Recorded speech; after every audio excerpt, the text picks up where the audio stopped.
Hello बच्चों, आज हम सुनेंगे एक लालची कुत्ते की कहानी। एक गांव में एक लालची कुत्ता रहता था।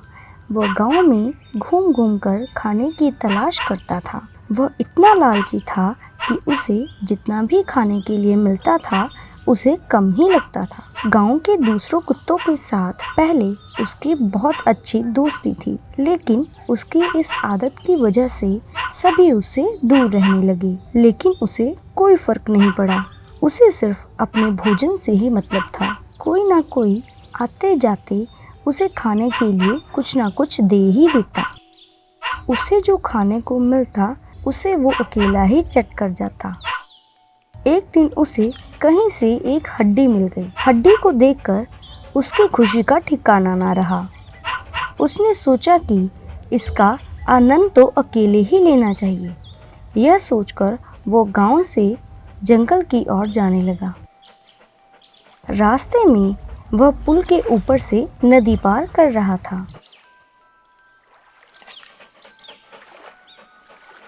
तभी उसकी नज़र नीचे नदी के ठहरे हुए पानी पर पड़ी।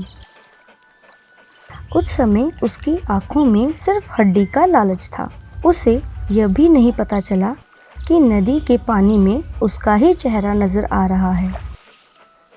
उसे लगा कि नीचे भी कोई कुत्ता है जिसके पास एक और हड्डी है।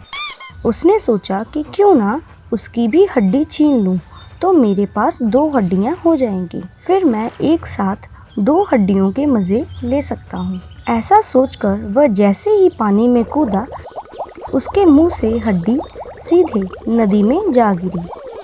मुंह से छूटकर हड्डी के पानी में गिरते ही उसे अपने किए पर पछतावा हुआ।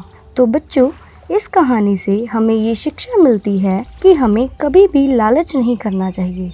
लालच करने से हमारा ही नुकसान होता है। तो बच्चों, अब हम एक और नई कहानी के साथ फिर दोबारा मिलते हैं। बाय बच्चों।